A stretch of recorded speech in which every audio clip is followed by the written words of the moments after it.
Welcome to this Town of Newmarket Council meeting on Monday, March 5th, 2018. All members of Council are present and Mayor Van Bynen is presiding. Thank you, Madam Clerk. There are no public notices required. I'm not aware of any additions or corrections to the agenda at this point. And so I'll ask if there are any declarations of pecuniary interest. Councillor Broom. Thank you, Mr. Mayor. I'm declaring a pecuniary interest in bylaws 2018-08 and 2018-09 as it relates to land that is leased by my employer. Okay, thank you. We'll deal with those separately. We have not scheduled any presentations or recognitions or deputations. So the first item then is the approval of the minutes of Council of February the 12th. Are there any corrections or omissions? Councillor Kerwin, thank you. Seconded by Councillor Twinney. All those in favor? Any opposed? None opposed, and that is carried. Councillor Vey?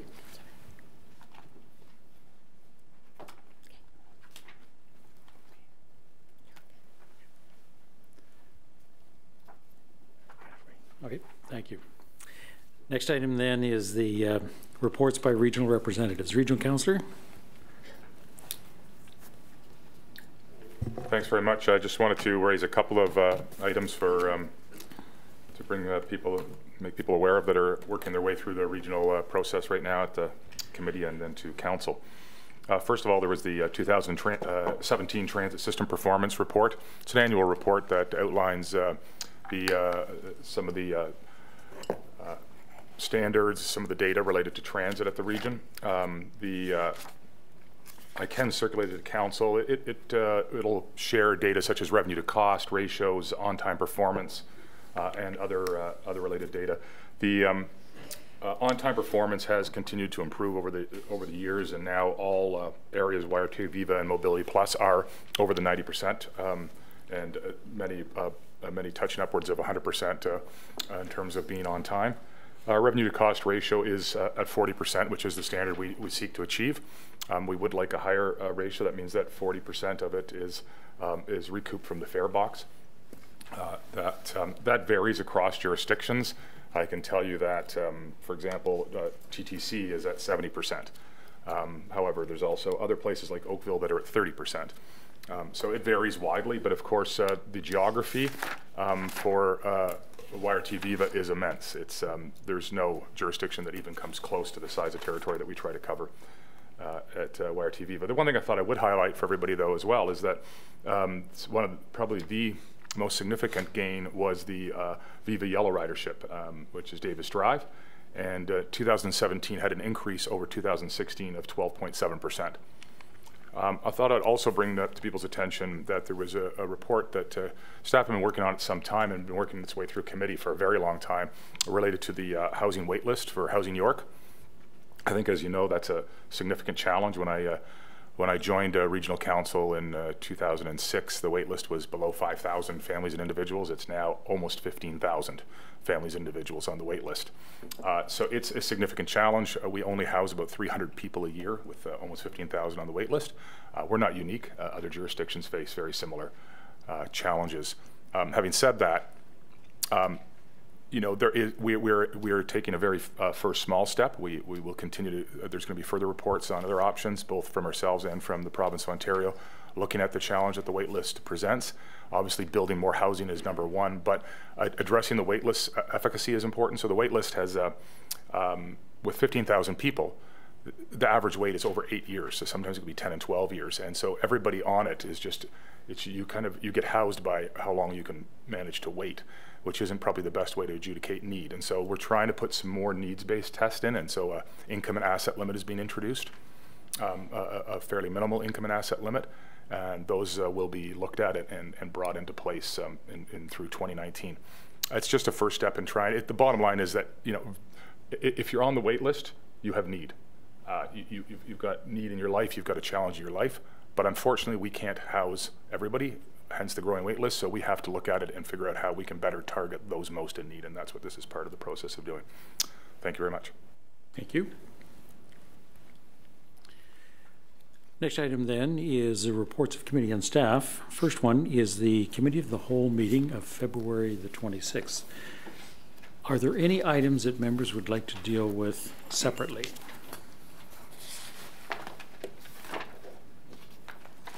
Councillor Twinney?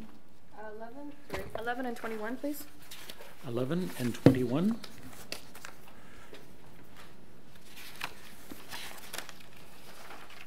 See, licensing of driving schools and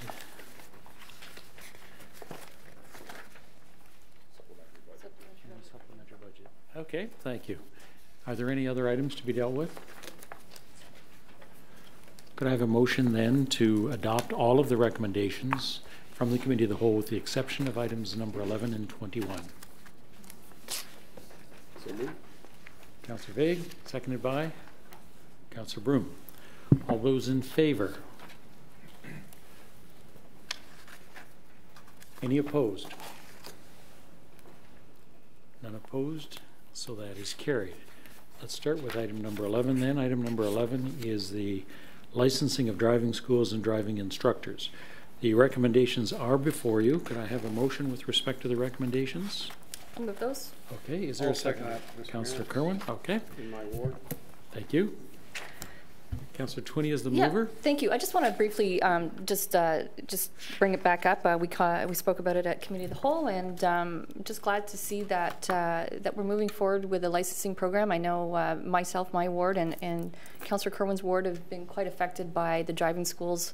I was speaking to one of my residents actually last week about the frustration a little bit about with regards to some of the driving schools not being able to distinguish them separate from, say, somebody that's out there, say, driving with their own, child or whatever, going through and doing some testing, practicing for a test. So a lot of our residential streets have a lot of these cars on them, and I think hopefully that moving forward, having a licensing program will help to distinguish them and help to regulate them. I believe we're having a public information center. I don't know when that's going to be, but I'm assuming coming up through the spring, and just wanted to speak to it and hopefully we'll see a bit of an improvement in some of the areas being not as infiltrated with some of these drivers. Thank you. Councillor Kerwin is the seconder. Yes, Mr. Mayor. This has really been a cooperative effort by Councillor Twinney and myself to solve a very, very difficult issue, and that was when the test drive center was located on Harry Walker Park. I think it caught both of us by surprise. The intensity of the number of driving schools who use roads within a very close proximity of the test drive center. And at this time, I would like to thank our staff, which would be Leslie Long and Florence DePasio and Lisa Lyons, but also our MPP, Chris Ballard, who went to bat for me and raised the issue with the MTO and the minister responsible for the MTO, which is Steve Del Duca. And they have promised that within 2019, there'll be 2 new test drive centers, because the one on Harry Walker driveway, the parkway there, in the summertime, people are lined up every day just to take a test. So hopefully this will diffuse some of the traffic toward Mississauga and toward Markham, so we don't have as many people coming to Newmarket. So I'm looking forward to this passing tonight and to working with Lisa to implement its terms. But it's been a cooperative effort by Councillor Twinney and myself, because these are the 2 wards really that have been hit. Thank you. Thank you. Any further discussion? Being none, then I'll call the question. All those in favor? And are any opposed? None opposed, and so that is carried. Thank you. Next item then is item number 21. Item 21 is a supplementary budget report. The recommendations are before you. Could I have a mover and a seconder, please? I'll move the motion, but I think I might like to add a amendment to it. Okay. So I don't know if you want to. You can amend the motion as it is. So I brought this up at our committee of the whole. Sorry. There's just, well, we'll wait to see what the amendment is, and then we'll okay. see if we have a seconder. Okay, so I just add maybe item number 4, and that the supplementary budget dedicated to the Melock Farm be indicated separately on each tax bill until the amount of finance has been paid.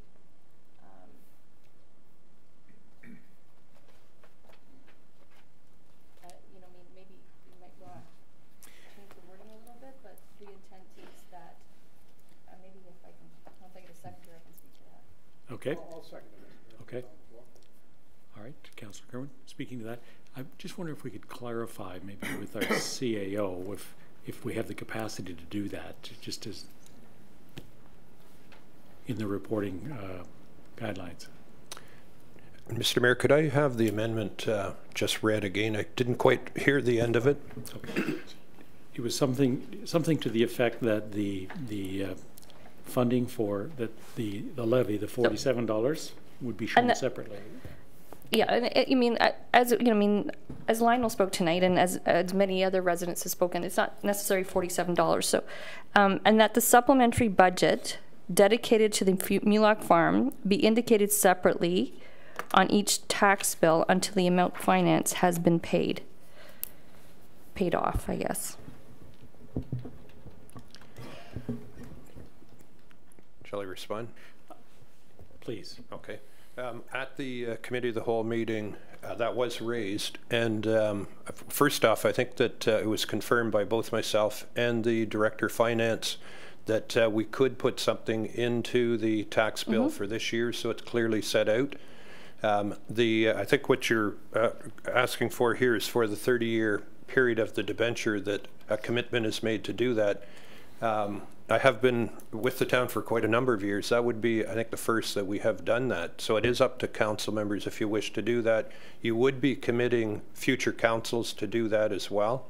So I don't know, you know, if it would stand up over that time period, but certainly for this year, their direction, I believe, at that committee was to make sure that it is clearly identified as an item within the tax bill that goes out this year. And I just wanted to clarify something on the financing, if I could. It was raised earlier in the open part, and our Commissioner of Corporate Services could chime in if necessary, but the debenture payments are fixed.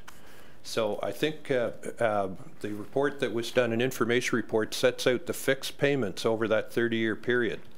So for an average house, I stand to be corrected, but I believe for an average assessed house for that time period, and it does vary depending on your assessment amount, whether you're above or below the average, that amount would be set for the period of 30 years.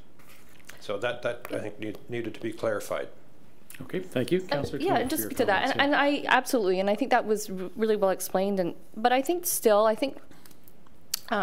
there's a lot of confusion out there, and there's a lot of concern that even though we say that and we're putting it out there and put the information out there, that down the road it gets bundled in there and people don't really see that piece has been broken out. And I think it just shows a bit of transparency that, you know, they know exactly where that certain amount of dollars are going. And if it's that fixed, I'm thinking that probably it's quite an easy thing to do. We break out, you know, for, you know, when we break out for fire or library and things of that nature.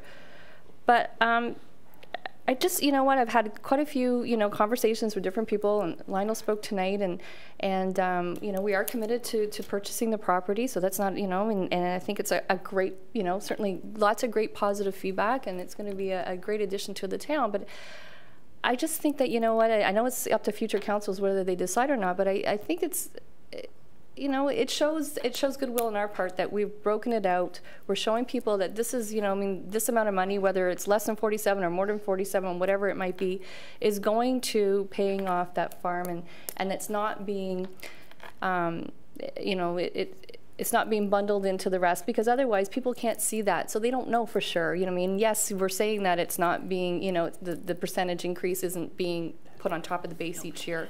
And how is that going to be shown each time? Like, how are we going to indicate that? We're going to have to break it out, kind of thing. I think at council, even for ourselves, to know that that's not being included. So, I'm at the will of council, obviously, and I don't know, you know, how much extra little bit of work it'll do to do that. But I think it's an important thing to show our residents that it's quite a large investment, and it's going to be something that's great for the future.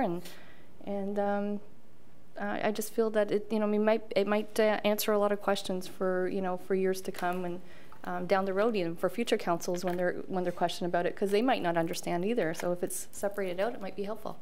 Thank you. I should get a seconder for that. Dave already did. Dave did it. Dave, did you second? Yeah, Okay. Okay, sorry. I just want to see what Mr. Shelton's comments are, just for clarification, right. if it'll help us, For and then Bob. we can go from there. Yeah. And then Councillor Kerwin is the seconder. Okay? Thank you, Mr. Mayor. I just also did want to note that in the annual financial report, debentures are set out as well, and I believe they're itemized, so we'll be showing up annually. But you could consider your motion to, I guess, confirm the direction that's provided to staff for this year, and then the recommendation for thereafter be referred to the next council for consideration. We do have quite a list of items that go to the next council for consideration. Okay. Thank you. Councillor Kerwin then is the seconder. Yeah. Push your button and we'll... Thank you, Mr. Mayor. Okay, we've got you now. Good.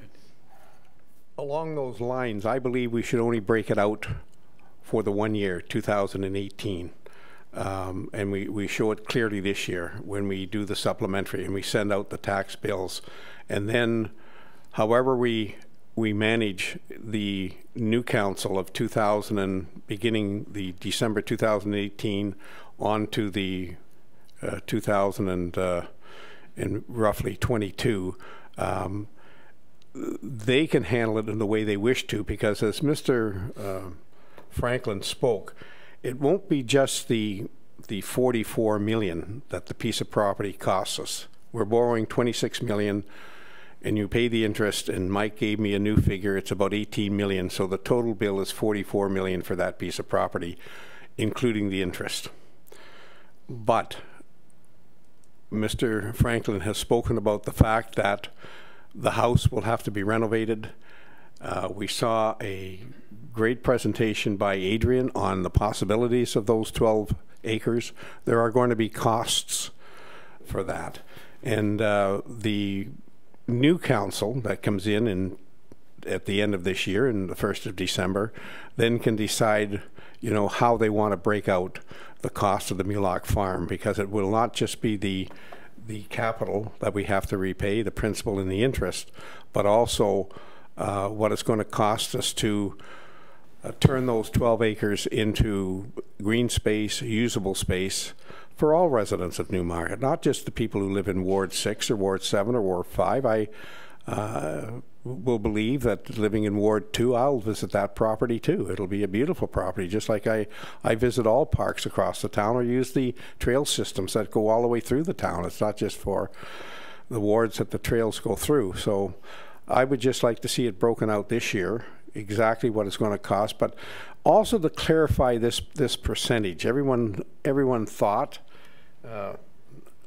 I would have loved to have got away with the $47 spread over 30 years, and if I had my check ready for the $1,430, but Mike Mays wouldn't accept it.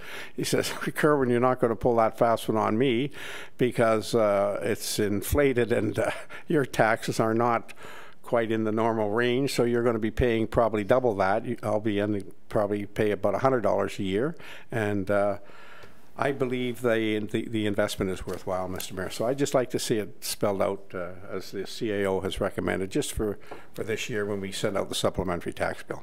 Great. Thank you. Thank you. I have Regional Councillor and then Councillor Vey. Thanks very much. One thing I just want to respond to, Councillor Kerwin's mentioned and Mr. Franklin mentioned, that absolutely certainly we're yet to see the full cost and the the method of financing for the work to be done and the maintenance to be done. But in terms of the work to be done, the staff report that was given to us indicated that they believed that that work, the capital type of work to be done, trails, skating trails, outdoor skating surfaces, water features, would be managed through non-tax supported means. For example, our Parkland Reserve development charges or growth-related dollars. Now, we can debate that point, and maybe time will tell, and we'll have to supplement that. But at least at this point, we believe that, and we'll be vigorously pursuing grants at both the provincial and the federal level that are available for recreation-type activities and also for heritage attributes, et cetera. So I just want to make sure that people know that that's not necessarily, and in fact, we're hoping and likely to be not a tax impact related piece of the puzzle. Then what I would say is that in regards to the financing, and again, I just want to be clear, and I think Mr. Shelton said that this 47 is average. So if your taxes are above average, you pay more than 47. If they're below, you pay less than 47. But it is not subject to index or inflation. The number we know we have to pay is the number we have to pay. And if taxes go up 2.6% in a year, it's to cover other costs that are increasing, not this cost. This cost is fixed. We know what it is at. And so I think that needs to be clear too. So that, and in terms of if that was a moving number, then maybe having it on the tax bill each year because it's changing all the time would make some sense, but it does not change. That number remains the same. And I'm sure a staff member would have clicked in by now if I was incorrect on the cue to speak. So I think that's important to understand. So the last thing I would say is that I don't think it is a question of transparency on keeping it on the having a special line on the tax bill. I think for 30 years, I think after 5, people are going to be stop reading it. After 20, they certainly will stop reading it, and by 27, they're going to be wondering what the heck it was. And the fact of the matter is, this isn't the only large debenture we've ever had or a large project we've had. The Old Town Hall was significant, the Riverwalk Commons was significant, the Magna Centre and those lands were significant. And if we want it to be as clear as possible, then we should have a policy that says we include our debenture, our debt levels for each project and our debentures on each tax bill, so public know what that is. But that, of course, is available at any time and is available and is published annually. And so that information is very readily available. And so I don't think it's, personally, I don't think it's a matter of transparency. I think it actually would be an oddity, and I think it wouldn't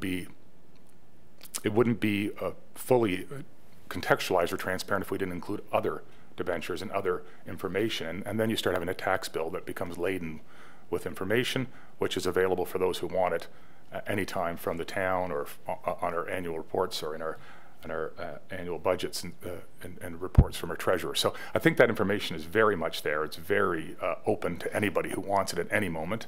And I think, but I do agree, and I thought when Councillor Twinney raised this at the Committee of the Whole, I did agree that I thought we should have a very a supplementary piece in this budget, not just a budget that says here's what's owed extra, but a full explanation and description, so that all these questions that are being asked are on an added piece of paper that goes with this year's supplementary budget that explains this absolutely fully and clearly, and then also a communication strategy, which I believe would be included. So I do support having a very robust one-time description and understanding along with this supplementary tax, exactly what it is and how it will occur.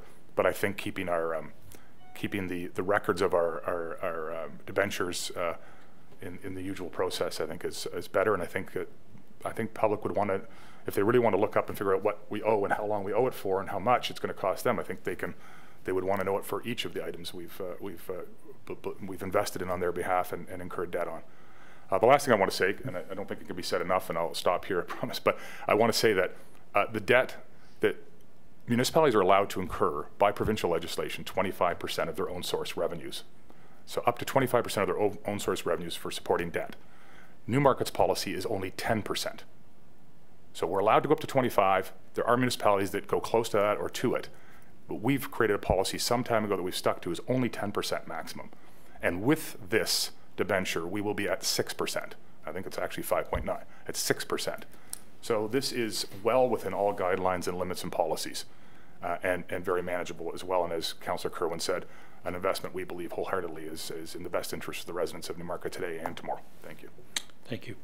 Now I don't see the amendment on the screen. Do we have the amendment? The amended recommendation.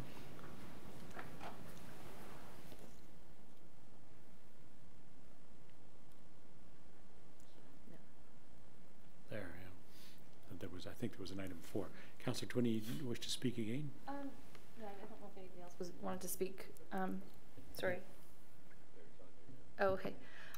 No, I understand what everybody's saying, and I really do, and I appreciate it. And again, I feel like the fact that it is going to be a bit of a moving, there's a bit of uncertainty about there, whether we've got grant money maybe coming in for the additional work, that there is a bit of uncertainty, and that even though that information will go out and it's available in the future, I just feel that, and maybe, just because we've not done it in the past doesn't mean we shouldn't be doing it in the future for large items. And and things change, and people are concerned about where their tax dollars are going. And I think, from everything I hear, and I brought it up at the committee of the whole, that I feel that, breaking it out, it just shows, what it may be in the future, what it is exactly.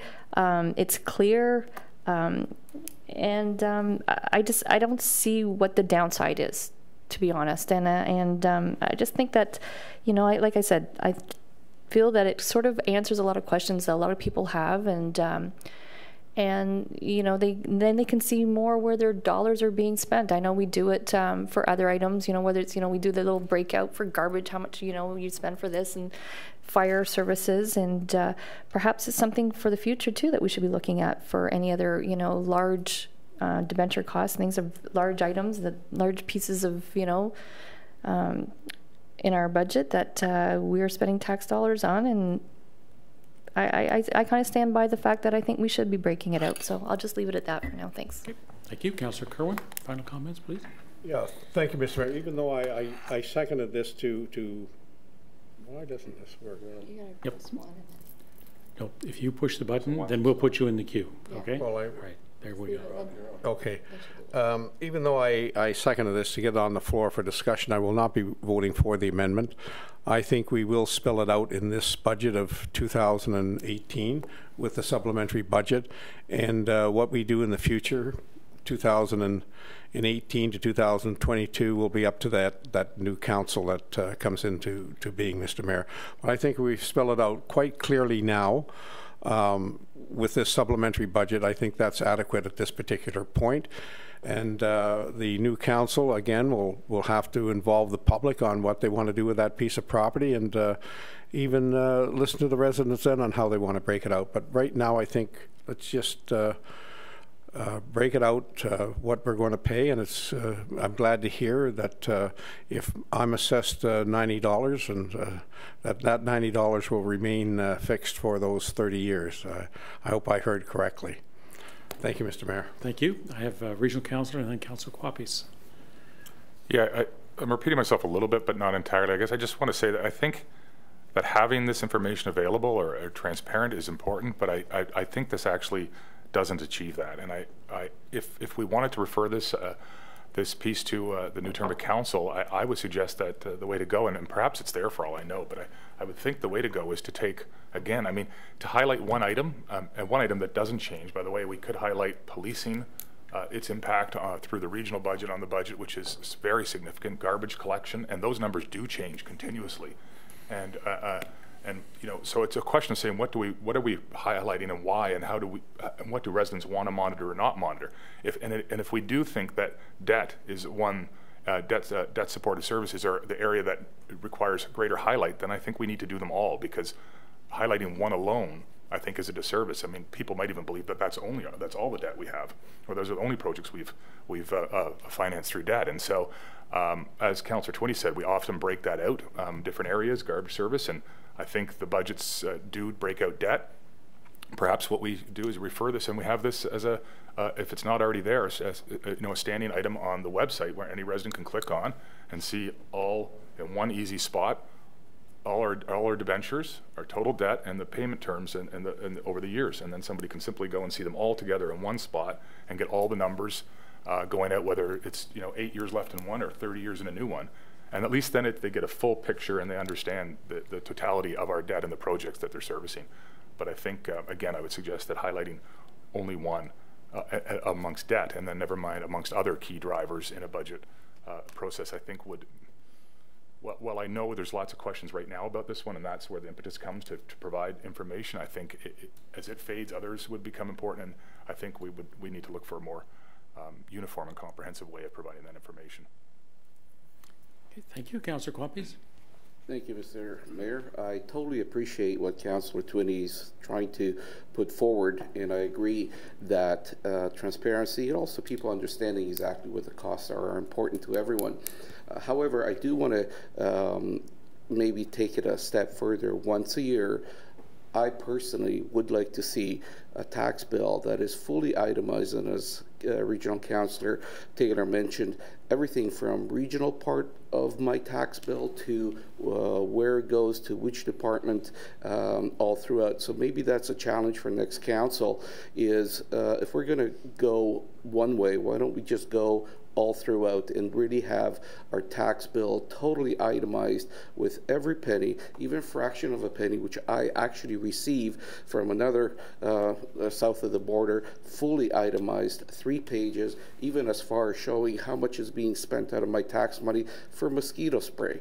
So it is very important for people to understand where the money's going. So I would just put that challenge out there, maybe for the new council, to see if we can actually get that much information on a tax bill at least once a year.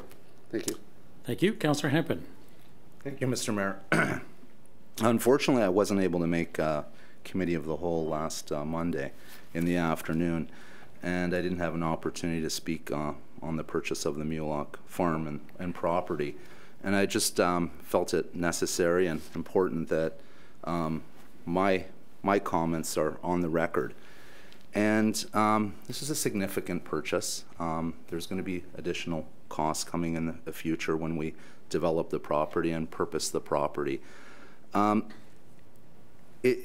myself, politicians, we're taxed with looking into the future and providing services for the future. That's what government does. That's what elected officials do. We look at the future and we try to provide what's needed for the future.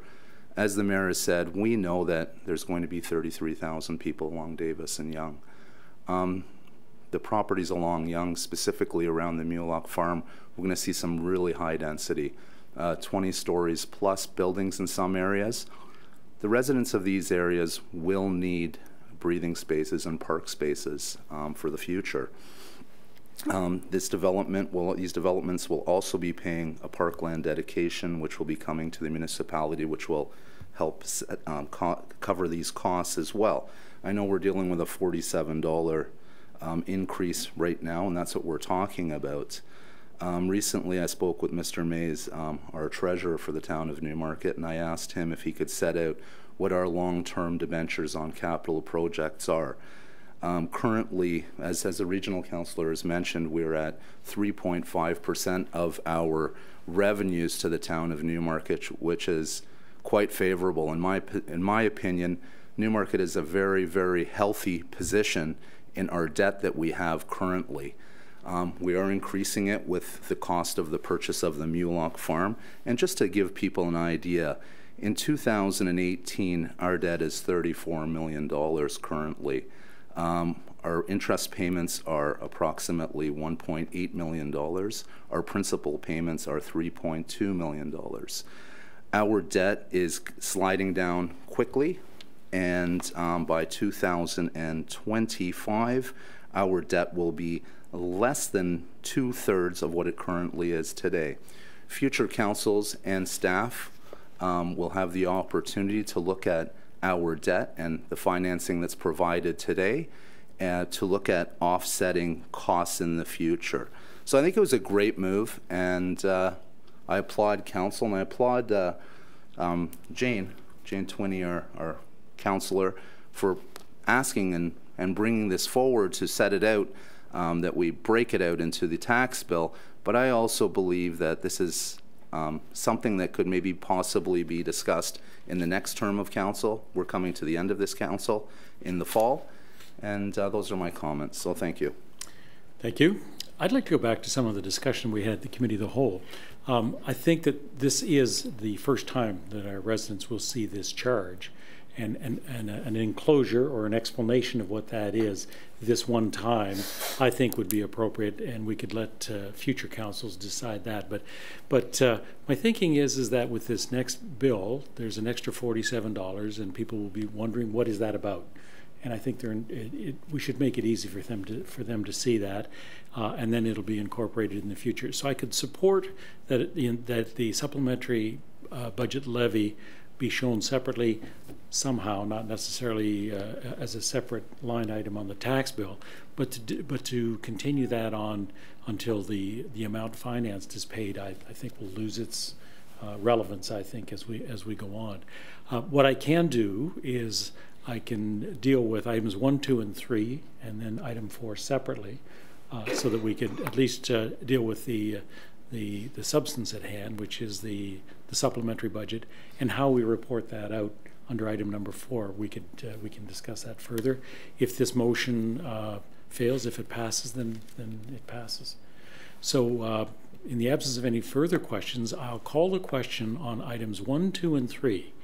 And then we'll deal with item number 4 separately. So all those in favor of recommendations 1, 2, and 3.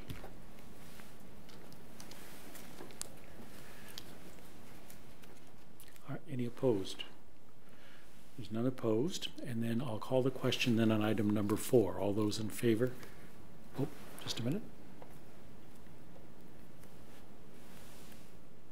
Are we good? Mm-hmm. All right.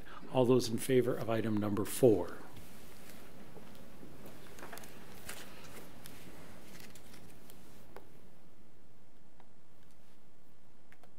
Any opposed? And the motion has been defeated. Okay. I believe that deals with the Committee of the Whole minutes of February 26th.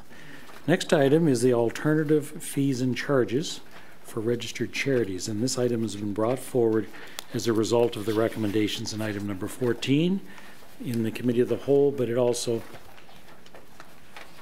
follows the recommendations that were discussed. I think they're highlighted in the report.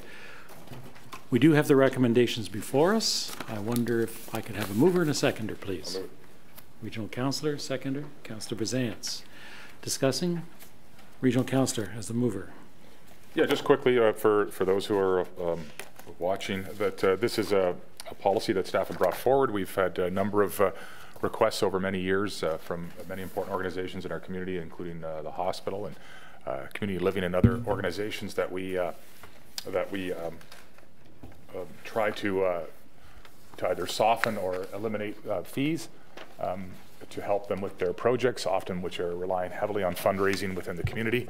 And this is a policy which structures a balanced approach, which makes sure we're not waiving fees that have direct costs, but we are looking at waiving some fees after a 10-year period if it remains in the ownership of the not-for-profit or the charitable institution. And I think it's a great balance, and I think it's very important.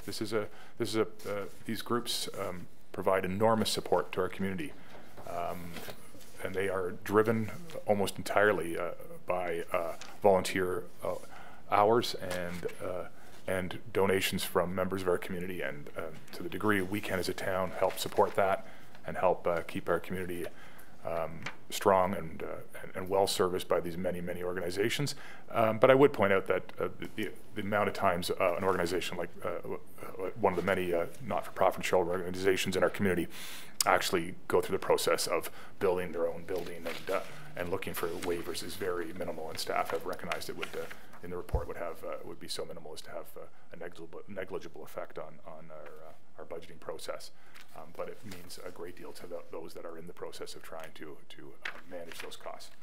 So I think it's great support for our community partners and a relatively little impact on the town. Thank you. Seconder, Councillor Bizans.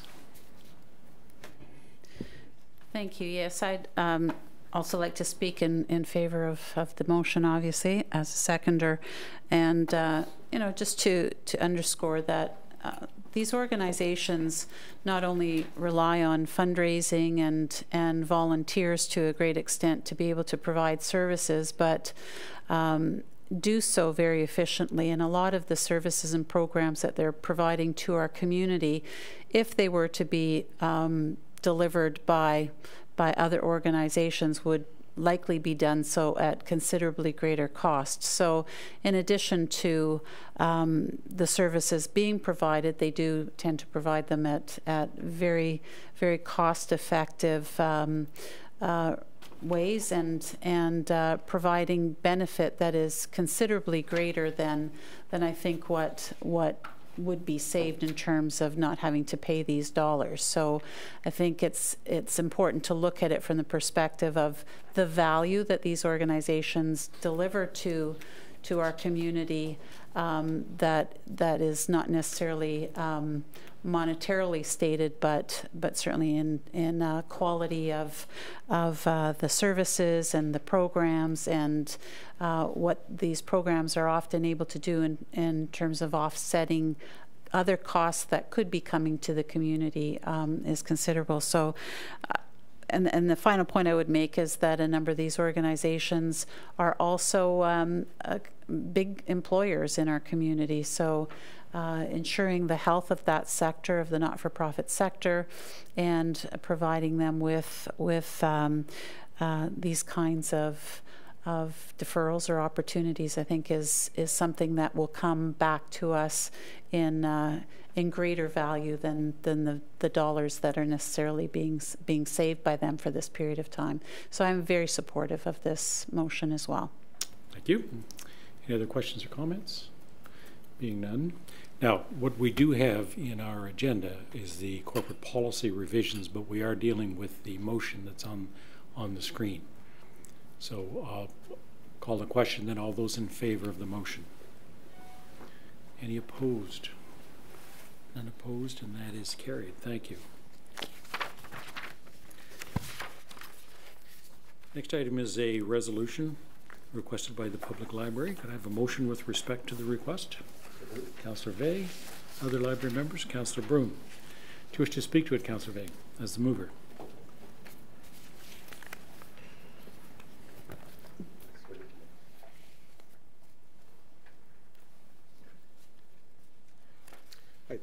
Thank you very much. As we all know, public libraries provide an invaluable service to our communities, and they're invaluable in any municipality. However, right now, so much of the burden of funding for public libraries falls right on the municipality. In the past, and we're going back about 15 years, the burden or the bulk of library funding fell to the province. But it has basically all been moved to the municipalities. So this is a request that the province start considering an increase in provincial funding for our public libraries. It'll take a bit of the load off of our Newmarket, our municipal taxpayers, and start moving us back in the direction. The pendulum swung so far to municipalities covering basically the entire cost of libraries, and starting that pendulum to move back and have a bit of a shared cost. That's also important because the Library Act and all the rules governing libraries are created by the province, and it's a case of the province making the rules and municipalities having to pay the price tag for that. So this is a request that the province start picking up a bit more of the cost for libraries for our communities. Thank you. And the seconder, Councillor Broom. Thank you, Mr. Mayor. Being on the library board, seeing this information is exciting. Having more provincial funding for public libraries is excellent.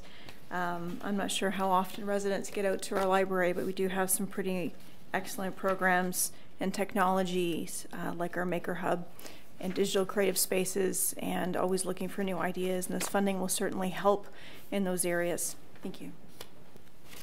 Thank you. Any other comments? Being none, I'll call the question. All those in favor? Any opposed? None opposed, and that is carried. Next item is a proclamation request. Can I have a motion with respect to the request? Regional Councillor. Councillor Twinney. Do you wish to speak to it? Yeah. Go ahead. I'll be very brief, but I do want to recognize the volunteers, the Ducart family, and many others who put a great deal of work into the tournament. That's the House League tournament. That's this week that the proclamation is recognizing. I played in that tournament when I was a boy, and going to have some fun this week and watch my son play in this tournament as well. So it's a great tradition in the town of Newmarket, and thank you to all the volunteers involved. It's back in the days when they had wooden skates. Councillor Twinney.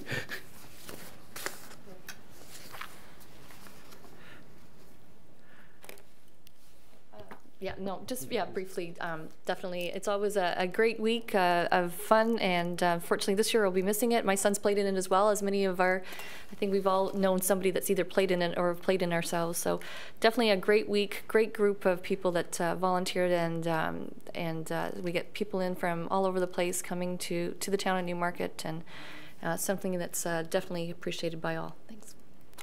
Thank you. Councillor Kerwin. Yes.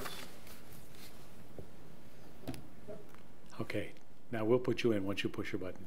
Okay, there we go. Yes, Mr. Mayor. I talked to Pat Noble about this letter. There will be more information coming to members of council about the timing of when we're expected to be there on the Wednesday, March the 14th, and the concluding Saturday, March the 17th. So there will be more information coming. And as we have thanked the Ducart family, there were the big four, really, who got this off the ground 52 years ago, and one was Ken Sturgeon and Bill Burkhart, and what I call him is Teeter Kennedy, and of course there was Barry Ducart as well, and his kids have continued on. And when we go to that Wednesday night opening and we go to the Saturday closing, all those kids will be there.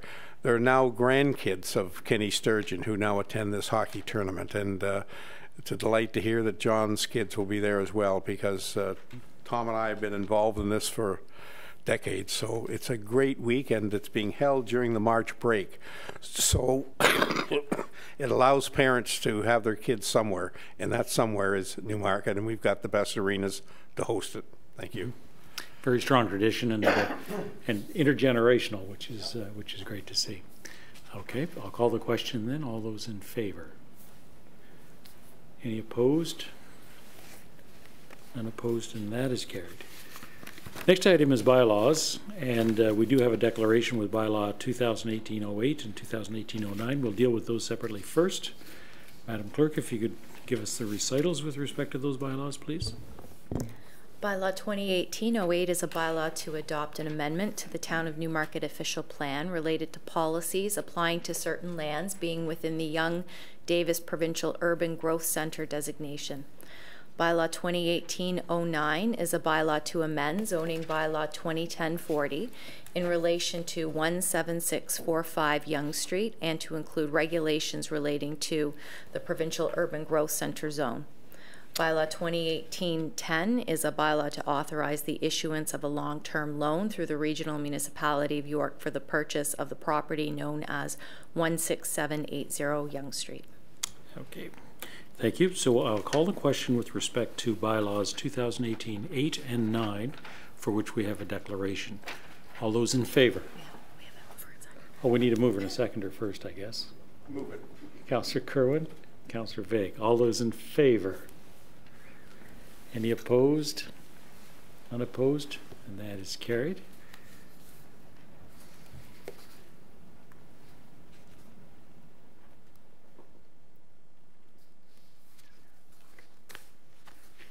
Thank you. Next item then is the borrowing bylaw 2018-10. Can I have a mover and a seconder for that, please? Councillor Kerwin, Councillor Twinney. All those in favor? Any opposed? None opposed, and that is carried. Are there any notices of motion? Okay. we have any motions?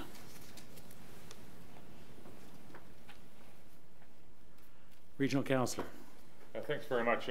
I'll read the motion and then I'll speak to it. The motion is that the Town of Newmarket request a meeting with Metrolinx and Member of Provincial Parliament Chris Ballard to review the status of the new GO station at Mulock and related issues such as grade separation, 15-minute service, and the Newmarket secondary plan and its implications related to the recently released updated business case. Okay. Could I have a seconder for that? Councillor Vague. Speaking to the motion, Regional Councillor.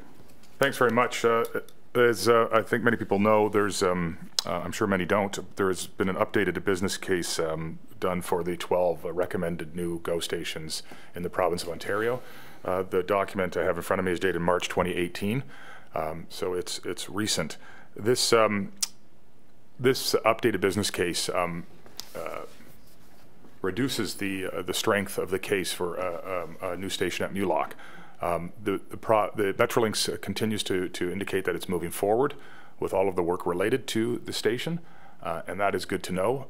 But it does put out in the public domain for discussion and for observation a business case that is not as strong as the original one. There are various possible reasons for that, but I think we need to sit down with Metrolinx and our Member of Provincial Parliament and understand exactly where the concerns are and where they might lead, and so that we can ensure that this great announcement that we had and that they're indicating will continue, does continue, because it is when you look at the 12 stations, it's 12th, and there are some issues and concerns that are being raised around it. And I think we need to understand what 15-minute service or grade separation might do to that business case, either negatively or positively. Because it's possible that could create different scenarios. And also I think we need to understand our secondary plan. I think they need to understand our secondary plan and what it may or may not do to this business case. I just want to read a couple of sentences from the document that is now circulating. It says that the station conforms broadly to transportation planning policies. However, the employment use nature of the area is expected to remain the same. There are no major developments or intensification plans approved that would suggest an increase to the existing density. This density does not meet Metrolinx's mobility hub guidelines, suggests a minimum density for regional or express rail, and is below the target identified in the growth plan for a priority transit corridor. Now, while there is no intensification plans approved, we are going through a secondary planning process, and the region's going through a municipal comprehensive review. And I think it's premature for them to assume that the employment use in that area will remain as it is. The secondary plan is going to take us through a process which will help us discover what that might be. And it may very well mean increased density. We don't know the outcome yet. But if it does mean increased density, then the lack of meeting some of the minimums, which could be one of the reasons, amongst others, that the business case is not as strong as it was, would be tempered by that kind of information. So I think for them to hear some of the work we're planning on doing and the types of changes that may occur in this area, and for us to understand a bit more fully why the business case changed from the preliminary business case to this current business case, so that we can attempt to understand it and perhaps address it. And I think to understand, did they analyze grade separation or 15-minute service, and would that either strengthen or weaken the case? So I think those are all things we need to understand more fully, and I think to start with.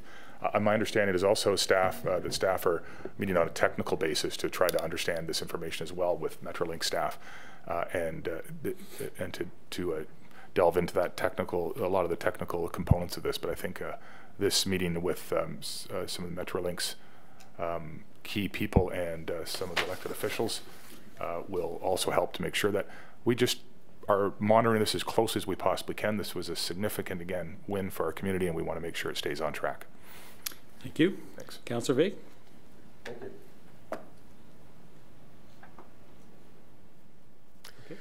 Okay. Thank you, Mr. Mayor. I just want to make a couple of comments, and I certainly won't spend a lot of time repeating what our regional councillor, John Taylor, has said. But one of the comments regarding grade separation, right now, Metrolinx and different municipalities, they're looking at building grade separation now where it wasn't built before, because we know it's a huge problem, and it's something that should have been done much more routinely. But now we're going back, revisiting it. and places that, because of increases of traffic, et cetera, they are looking at grade separation now. Also, so we should be looking at the future and how this will impact on how Mulock Drive operates. And also, Councillor Hempin commented earlier this evening that one of the things that we as elected officials are tasked with is looking into the future. And it looks like Metrolinx kind of looked just to today when they're looking at grade separation plus 15-minute service. We do know that north of us, 10 years from now, 15 years from now, there will be more and more development. And at some point, 15-minute service will be justified. And can you imagine once we have the 15-minute service going through Newmarket, going through Mulock, and not having grade separation there? That would be a traffic nightmare for everyone. So I think this is something that we really do need to go back to Metrolinx with and push as hard as we can and make the case that they have to be looking at the future the same as we look to the future. And the grade separation, it is, if we don't do it, it's something that we'll live to regret. Thank you. So one of the things that I'd like to address, and that goes back to when we actually established the RFP for the secondary plan. And I think we were quite specific to indicate that we were going to talk about highest and best use and not necessarily constrain it to employment lands. And so that information, I don't know whether or not that's gotten back to Metrolinx yet, but I think it's a good time for us to sit down and have that conversation. I do also want to caution us against, there's two components to the consideration. Number one is the benefit to the network, and if the benefit to the network comes as a result of intensification, that is good. But at the same time, that's going to be set off against the considerably increased cost of grade separation. And so if it's possible to stop a 15-minute train south of Mulock Drive, that might be something to be considered. And I think the consideration that we had at some of the preliminary looks that we had at the station design, it allowed us to build the station in such a way that in the future, when funding is available, grade separation might be a consideration as well. So it doesn't preclude grade separation. But I think, and I will support this motion, I think it's important that we do have that further discussion with Metrolinx, and particularly that we engage our MPP in part of that discussion. Mr. Nohammer, is there any additional comments that you'd like to offer for Council's consideration? Thank you, Mr. Mayor. No, I think this is extremely good foresight to request a meeting with Metrolinx. As Regional Councillor indicated, staff are simultaneously meeting with staff of Metrolinx and trying to convey the information around our intent to release the RFP for the secondary plan work around the Mulock GO station, and to clarify any misunderstandings there might be with respect to some of the work that has been done, and also future inputs to not only subsequent business cases, but the final business case that ultimately will determine the strength of the Mulock station. So we're definitely on the same page. Okay. Now, I'm not sure what the timelines are for those evaluations, and I wonder if we could, through the technical discussions, find out when that next round of discussions are in place, because I think it's important for us to get our perspectives forward before that second business case comes to be considered. Councillor Buzantz? Thank you, Mr. Mayor. This may seem like it's a little bit offside of the motion, but one of the other issues that I'm hearing more concern about is that despite the increased service to the station south of us in Aurora, which is creating a whole raft of problems in and of itself in terms of parking is no longer available. People are complaining that folks from Newmarket are driving down to Aurora because the service from Newmarket has actually declined. And that's what I'm hearing from commuters in Newmarket, that the service that used to be available from Newmarket bus station, when the trains weren't running, has now been decreased. So it takes longer for people to be able to get downtown or wherever they're wanting to go. And this concept of shuttle buses waiting for people who get off at Aurora to drive them up to Newmarket is actually adding time onto their commute as well. So we've got, it seems like more people wanting to commute, which is, I think, part of the objective of putting in this system beyond just increasing employment opportunities at the stations. And at the same time, what is perceived to be a decline in service, decline in the number of routes, more inconvenient routes, all from Newmarket. And so whatever else is happening, I think there needs to be consideration as well at what changes have been put in place to, whether it's support more of the access in Aurora, but stopping in Aurora and decreasing access for and timely access for people in Newmarket to public transportation outside of the train, which they would have to go to Aurora for. So I think that even though it's sort of tangential, it is also related to looking at the business case and making sure that whatever planning is put in place is recognizing the demand that is there and growing, and not putting residents in Newmarket at a disadvantage because they live here and not 7 minutes south of us. Okay, thank you. Could be part of the consideration in the discussion as when we do get to go forward. Any further discussion with respect to this motion? Being none, then I'll call the question. All those in favor? Any opposed? None opposed, and that is carried. Are there any other motions? Okay. Community announcements. Let's start with Councillor Vague.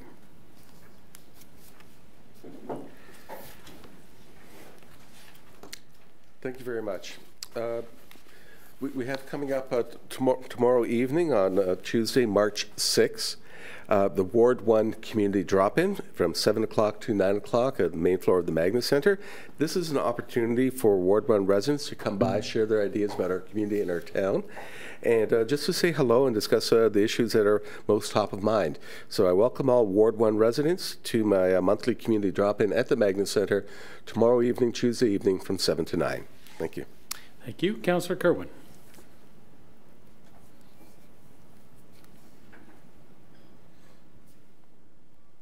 If you press the button, Dave, then we'll put you up into the queue. Okay, there we go. Thank you, Mr. Mayor. On Saturday, March 24th, from 2 to 4, come to the Newmarket Seniors Meeting Place, 474 Davis Drive, for the After Hours Big Band. Enjoy music of the 30s and the 40s with a variety of contemporary jazz. Light refreshments and snacks will be served, and pre-registration is required. The cost is $20 for members and $25 for non-members. And I must say, Mr. Mayor, that's just a great evening at the seniors, and it's well attended. So I hope to see members of council and members of the public out there. Just one other thing is that I will be holding a ward meeting on March the 17th from 10 a.m. till 12 noon at the Newmarket Public Library in the lower floor, and I'll be holding my last one in April, the date to be determined. Thank you, Mr. Mayor. Thank you. Councillor Twinney. Thank you. Next week, obviously, is the start of March break, and the town of Newmarket will be having a March Music and Magic at the Magna Centre. This is being held Tuesday, March 13th from 9 till noon. We're going to have a blast with interactive indoor magic shows, music, Zumba for kids, crafts, games, and an inflatable bouncer, along with balloon twists, treats, and a lot more. The cost for this is $5 per child, and then also in the afternoon from 11 till 3, we're going to have free skating as well. Thank you. Thank you. Regional Councillor. Thanks very much. Thanks. March 24th is coming soon, and that's Saturday. And that is the annual Earth Hour celebrations and activities So just a reminder to residents, we have a committee here each year that we work with, and internal staff and others, to try to make sure that the town as a corporation participates as fully as it can. Just asking everybody as usual to try to participate and to turn off your lights and your non-essential power between 8:30 and 9:30 p.m. on March the 24th, joining millions and millions of people across the globe. This is, of course, a symbolic day, but it is a day that reminds us all that we are able to and we can use less electricity and impact the planet less, and there's no question we're seeing extreme weather events more and more frequently, and this is an opportunity for ourselves to remind ourselves that we need to participate in Earth Hour every day of the year. So if you are able on March the 24th, please join that symbolic day and join the millions of people around the world and turn off your lights between 8:30 and 9:30 p.m. Thank you. Thank you. Councillor Vague? Sure, Councillor Hempin? Thank you, Mr. Mayor. I got the Toms right, just the wrong surname. That's fine. Councillor Hempin. Thank you. Join us at the Old Town Hall, 460 Botsford Street on Sunday, March 18th from 2 to 4:30 p.m. for the opening reception of Albert Sherardini, Painting the Way. This art exhibit is a glimpse into the distinguished life and artistic practice of the renowned Italian-Canadian painter.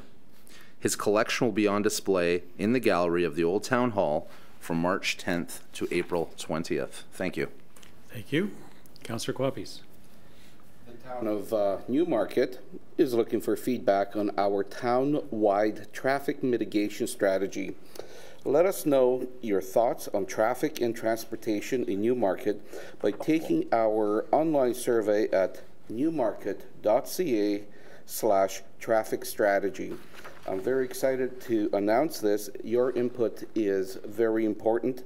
It provides information on where you see effective traffic mitigation strategy in place, where you don't see effective traffic mitigation strategy in place, and I encourage every citizen of Newmarket to do this survey for us. You can also get more information just by calling 905-895-5193. Thank you. Thank you. Councillor Broom. Thank you, Mr. Mayor. Just want to take a moment to recognize our residents who came out to our open house last week. It was absolutely a fantastic turnout, and I wanted to thank each and every one of you for coming out and being engaged. It was, I think we had plus 300 people there, and I truly wanted to congratulate staff as well. Did an excellent job, and I just hope we can do that 4 times a year, and expecting that going forward. I'd also like to talk about the Newmarket Sports Hall of Fame is accepting nominations for the class of 2018. Do you know an athlete, a team, or a builder who should be recognized? We want to hear about them. The deadline submission is March the 31st. To obtain a nomination form or further details, please visit newmarket.ca or the Town of Newmarket recreational facilities. Thank you. Councillor Bizans.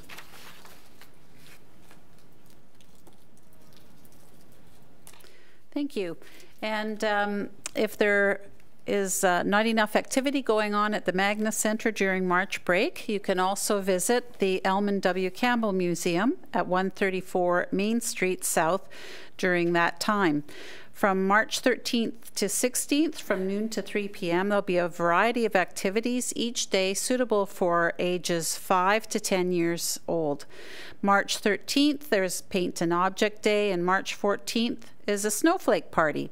The cost is $5.50 per participant each day, and pre-registration is required. March 15th and 16th will be filled with free games and activities. For more information, visit newmarket.ca/museum or call 905-953-5314. Thank you. And I too want to congratulate town staff on a very successful community open house event on Tuesday, February 27th, and that was from 4 until 8 p.m. here at the municipal offices. All of the town's departments were there, and that also included York Central Fire Services, other community partners such as the Public Library, Metrolinx, Viva Next, York Region Rapid Transit, Newmarket Hydro, and the event did attract well over 300 people. This event showcased some of the current and the future programs and initiatives that the town had planned for our community. It served as another great community engagement opportunity for the town to gather feedback from our residents on how we can continue to make Newmarket even better. So thank you to everyone who participated and attended at the event. We look forward to seeing you again at other community open house events in the future. There was a great opportunity there to see the presentation from our economic development team, as well as an overview of the Mulock Drive acquisition. And this might be a good time to mention that both of those presentations were presented in detail at the Committee of the Whole meeting on February 26th. That information has been streamed, so if anyone would like to have more information on those projects, I'd recommend that you check out the www.newmarket.ca, and you'd be able to find the streaming under the YouTube videos that we have. Now, if anyone has anything that they wish to discuss with me, I will be the mayor at the Square in the Newmarket Public Library on Friday, March the 9th, from 11 until noon, and our next council meeting is Monday, March 26th at 7 p.m. Are there any items of new business? Councillor Quapis? Thank you, Mr. Mayor. And Mr. Mayor and members of council, I would like to table a resolution tonight for your consideration. Dear colleagues, I believe that I can add additional value to our town and to council by expanding my understanding of challenges that affect similar Ontario communities as Newmarket, with population less than 100,000. I have researched Ontario Small Urban Municipalities Organization, or OSUM for short, and I feel that I can achieve this goal by joining OSUM Executive Committee representing the town of Newmarket. In the past, Newmarket has been represented at Federation of Canadian Municipalities, also known as FCM. It is currently being represented as Association of Municipalities of Ontario, or AMO for short, at the regional and single tier level. However, we have no representation at OSUM. OSUM focuses on issues and challenges that affect municipalities similar in size to Newmarket. My presence at OSUM can help us with many of our decisions and help advance our issues with the province. In order for me to stand as a candidate for election at OSUM conference, I need your support. Therefore, I would like to table this resolution. If you can see, look at your screen. Let me just read that. Be it resolved that Newmarket Town Council hereby support the nomination of Councillor Bob Quapis as a candidate for the Ontario Small Urban Municipalities Executive Committee for the term of 2018 to 2020. I see Councillor Bazans is moving that, and Councillor Broom moving that, seconding that. Okay. Councillor Bazans, did you want to speak to the motion as the mover? Yeah, I'm very, very pleased to make this motion in support of Councillor Quapis's nomination to OSUM. I think that in the time that Councillor Quapis has been part of this council, he has shown himself to be very committed to the community and to the town as a whole. He's very thorough in doing his research on any issue that comes forward and in front of us. I think that it would be very important for us to have representation at this group. There have been occasions in the last three and some years now that we've brought forward different members of council have brought forward resolutions that not only are of concern to us in Newmarket, but have implications for the province and certainly have implications for communities like ours. And I think that having a voice to not only represent our town of Newmarket, but also to be able to add to a collective voice on issues where we have common interests and common concerns would be very beneficial. It would help us in our advocacy efforts, and I think that Councillor Quapis is very well suited for representing us, and so I am just very pleased to put forth that nomination and this motion. Thank you. Councillor Broom. Thank you, and I'm pleased to second the motion and supporting Councillor Quapis in going forward to become a part of this group. I believe as members of council, we need to learn from other municipalities and get out of our silos and understand the challenges that are out there are similar to our own, and learning some solutions from others is always cost efficient as well. I believe the closest councillor that sits on this group is from Orangeville, so I believe having representation from Newmark would be very beneficial to all of us, and I wish Councillor Quapis luck. Thank you.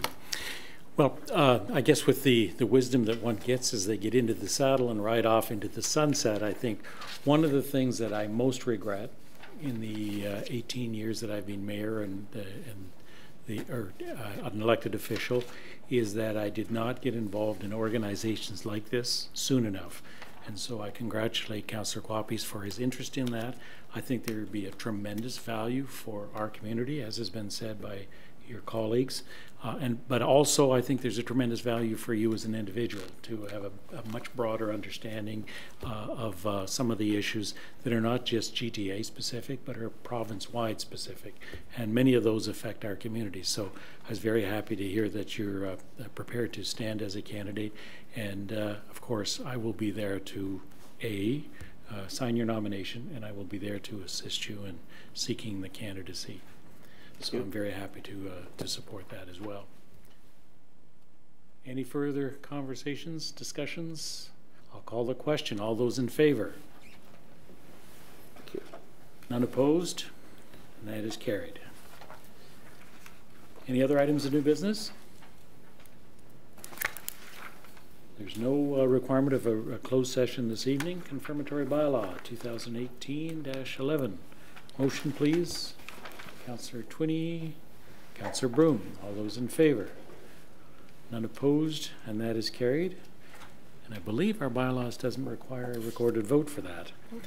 And similarly for motion to adjourn. Motion to adjourn, Councillor Vague, Councillor Quapis, all those in favor? None opposed, and that is carried.